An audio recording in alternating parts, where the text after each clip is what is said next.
Hey guys, welcome back to my YouTube channel. मैं हूँ श्रीजोनी। जो लोग मेरे वीडियो को पहली बार के लिए देख रहे हैं उन्हें भी वेलकम। आज मैं हमेशा की तरह आप लोगों के लिए एक नए कंटेंट लेकर आई हूँ। आज की topic very very very very very important है, बहुत इंपॉर्टेंट है आज की टॉपिक। आज की टॉपिक का नाम है, एक्चुअली आज का टॉपिक का कोई नाम नहीं है क्योंकि आज बहुत कुछ है जो कि हम इस वीडियो में कवर करेंगे, जैसे कि power of present, gratitude, appreciation. Gratitude और अप्रिसिएशन का प्रेजेंट के साथ क्या हो सकता है, क्या हो सकता है इसका संबंध। चलिए आज हम ये सारे विषय के बारे में बात करते हैं। सबसे पहले तो हम लोग ये जान लेते हैं कि ग्रैटिट्यूड और अप्रिसिएशन क्या है। ग्रैटिट्यूड क्या है? ग्रैटिट्यूड है, ये कोई भी चीज़ हो सकता है, ये कुछ ऐसा भी हो सकता है जो कि आपको रिलेटेड हो, अपने आप से भी हो सकता है। कोई भी चीज़ जो कि जिसके लिए आप दिल से शुक्रगुजार हो, अब दिल से शुक्रगुजार हो, या फिर कोई भी चीज़ जिसके लिए आप ग्रेटफुल हो दिल से। एक वर्ड को मैंने बहुत बार स्ट्रेस दिया इधर, वो वर्ड है दिल से। दिल से क्योंकि इमोशन प्योर होना चाहिए। ग्रैटिट्यूड क्या है? एक इमोशन। ग्रेटफुलनेस क्या है? एक इमोशन। कोई इंसान जब हम लोग की मदद करता है, जब हम लोग की हेल्प करता है, हम लोग सोचते हैं ना कि तुम इंसान हो या फिर फरिश्ता। वो क्या है? एक इमोशन। उसी स्टेट ऑफ माइंड को कहते हैं ग्रैटिट्यूड। अभी हम लोग ये जान लेते हैं कि अप्रिसिएशन क्या होता है। ग्रैटिट्यूड और अप्रिसिएशन को लोग बहुत बार एक मान लेते हैं, लेकिन दोनों ही डिफरेंट कॉन्सेप्ट है।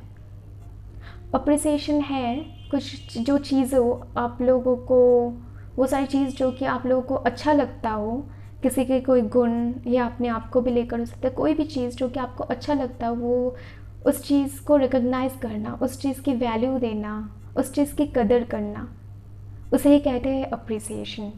इसका एक बहुत अच्छा एग्जाम्पल है, शायद कोई बहुत अच्छा डांस करता है या फिर कोई बहुत अच्छा कुक करते हैं, उनके गुणों को कदर करना, वैल्यू देना, उसे ही कहते हैं अप्रिसिएशन। अभी ग्रैटिट्यूड और अप्रिसिएशन के प्रेजेंट के साथ क्या संबंध हो सकता है, चलिए अभी हम लोग ये जान लेते हैं। सबसे पहले तो मैं ये कहूँगी कि हम सभी को ज़िंदगी में कुछ ना कुछ चाहिए होता है, कोई ना कोई टारगेट होता है, किसी का कोई एम होता है, किसी को कुछ हासिल करना होता है, कोई मुकाम तक पहुंचना होता है हम सभी को ज़िंदगी में। लेकिन ये सारी चीज़ों के पीछे दौड़ते दौड़ते हम लोग ये भूल जाते हैं कि हम लोग ज़िंदगी में ठहराव लाना भूल जाते हैं। हम लोग ये देखना भूल जाते हैं कि हम लोग कितना आगे आ गए हैं ज़िंदगी में, कितने आगे हम लोग चले आए हैं ज़िंदगी में। हम लोग अपने ग्रोथ को सेलिब्रेट करना भूल जाते हैं। I know we are always aiming for something greater and trust me, इसमें कोई गलती नहीं है, लेकिन हमें जर्नी को भी तो एंजॉय करना चाहिए ना। हम लोग वो सारी चीज़ों को चेज़ करते करते हम लोग ज़िंदगी में ठहराव लाना भूल जाते हैं, क्योंकि ये सब कुछ क्या है, एक जर्नी। इधर पर कोई स्पेसिफिक डेस्टिनेशन नहीं है। एक एम ख़त्म करते ना करते दूसरा एम आ जाता है, दूसरा टारगेट, फिर उसे हासिल करने की तरीका, तैयारी हम लोग को शुरू करना पड़ता है। तो इसी बीच ब्रेक लाना बहुत इम्पॉर्टेंट है, और प्रेजेंट में हम लोगों के साथ क्या अच्छा हो रहा है वो सारी चीज़ों को देखना, वो सारी चीज़ों को रियलिश करना, एंजॉय करना, वो सारी चीज़ों के लिए ग्रेटफुल फील करना, वो सारी चीज़ों को अप्रिशिएट करना बहुत ज़रूरी हो जाता है। ये सारी चीज़ों में कोई गैप नहीं होता, ब्रेक हम लोगों को लाना पड़ता है। ये हम लोगों की जिम्मेदारी हो जाता है, थोड़ा सा मेंटल डिटैचमेंट लाना। हमेशा कुछ ना कुछ पाने की चाहत हम सभी में होता है, लेकिन हम लोग प्रेजेंट में हम लोगों के साथ जो कुछ भी अच्छा हो रहा है, प्रेजेंट में हम लोग के जितना भी सारा ब्लेसिंग्स है, वो सब कुछ को हम लोग काउंट करना भूल जाते हैं। वो सारे ब्लेसिंग्स को हम लोग काउंट करना भूल जाते हैं। कभी कभार ये सारे ब्लेसिंग्स तो इंसानी रूप में भी होते हैं, जैसे कि जब कोई संबंध को शुरू करने जा रहा हो। ऐसा आजकल बहुत होता है डेटिंग में, ये बहुत बड़ा प्रॉब्लम है, बहुत बड़ा इशू है लोग एक संबंध को शुरू करने के लिए, एक संबंध को मनाने के लिए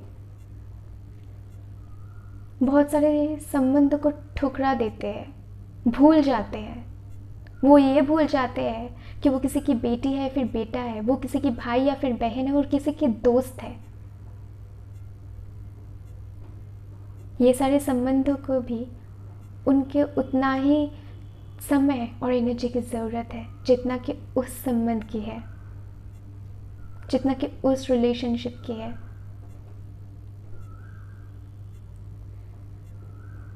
बहुत सारे लोग ऐसे भी होते हैं जिनका कोई माता पिता नहीं है, जिनका कोई भाई या फिर बहन नहीं है, जिनका कोई दोस्त नहीं है। अगर आपके पास है, क्या आप ये महसूस कर सकते हो, क्या आप ये सोच सकते हो कि आप कितना लकी हो कि ये बहुत सारे लोगों के पास नहीं होते। और एक बात, और सबसे इम्पोर्टेंट, स्पीक अप। अगर किसी का कोई चीज़, कोई गुण आप लोग को अच्छा लगता हो तो उस चीज़ को आप जाके बोलिए उस इंसान को। मैंने ये नोटिस किया है, जब कोई इंसान गुजर जाते हैं तभी लोगों को उसकी कदर, तभी लोग उनकी कदर करते हैं, तभी लोगों को उनके वैल्यू का ज्ञात होता है। सच में कितना अच्छा इंसान था, सच में कितना दानवीर था, सच में लोगों का कितना कदर करता था। ऐसा ही कहते हैं ना लोग, जब वो इंसान जिंदा थे तब सब कहाँ थे। अब तो वो चल बसे, अभी बोल के क्या फ़ायदा, वो तो गुजर चुके हैं।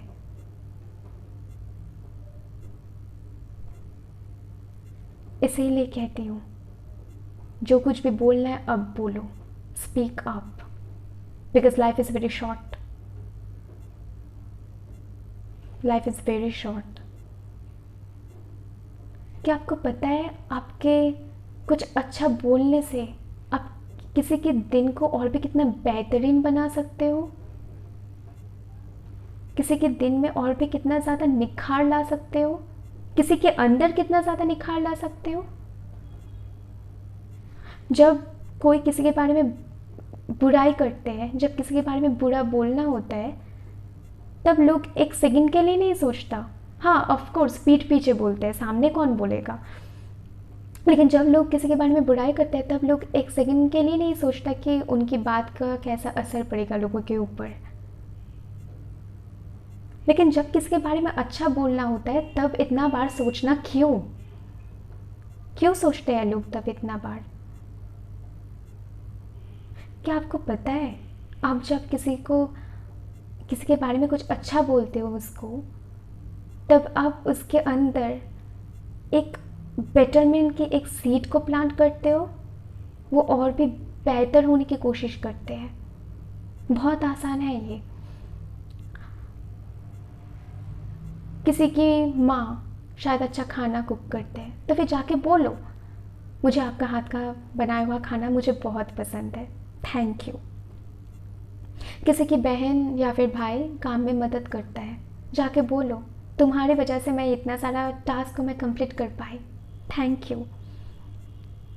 किसी के दोस्त एक पढ़ाई का बहुत डिफ़िकल्ट कॉन्सेप्ट को बहुत आसान तरीके से समझाया, शायद वो टीचर से भी ज़्यादा आसानी से वो समझाया है, उसे जाकर बोलो, तुम बहुत अच्छा टीचर बन सकते हो, बहुत आसान तरीके से तुमने समझाया ये कॉन्सेप्ट को मुझे, थैंक यू। और फिर देखो कितना अच्छा निखार आता है उनमें, वो भी सोच लेगा हाँ, इसको मेरी हाथ का खाना पसंद आया, मुझे और भी बेहतर करना चाहिए अभी।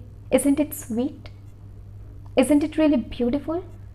क्या आपके बोलने की वजह से किसी को प्रेरणा मिल रही है और भी बेहतर बनने के लिए, और भी बेहतरीन बनने के लिए?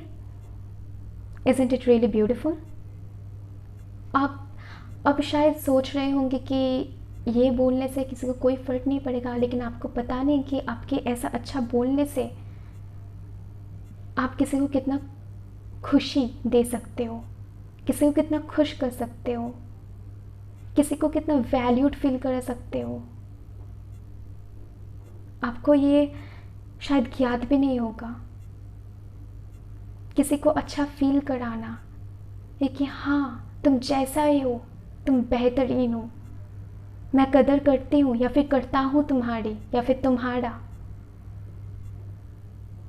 I value you. इससे बेहतर और क्या हो सकता है, इससे अच्छा और क्या हो सकता है। करके देखिए एक बार। एक बात तो मैं ज़रूर कहूँगी, लोग ये याद नहीं रखता कि आप किसको क्या गिफ्ट देते हो। शायद एक स्पेसिफिक अमाउंट ऑफ टाइम तक ही याद रहेगा, लेकिन उसके बाद उसे भूलना ही है। मुझे याद नहीं है मेरे 5 साल के जन्मदिन में मुझे किसने कौन सा तोहफा दिया है, लेकिन एक चीज़ लोग कभी नहीं भूल सकते, चाह कर भी नहीं भूल सकते, वो है आप किसी को कैसा महसूस करवाते हो, कैसा लोग फील करते हैं आपके पास। एंड ट्रस्ट मी, ये आपके हाथ में है कि आप लोगों को कैसे महसूस करवाते हो।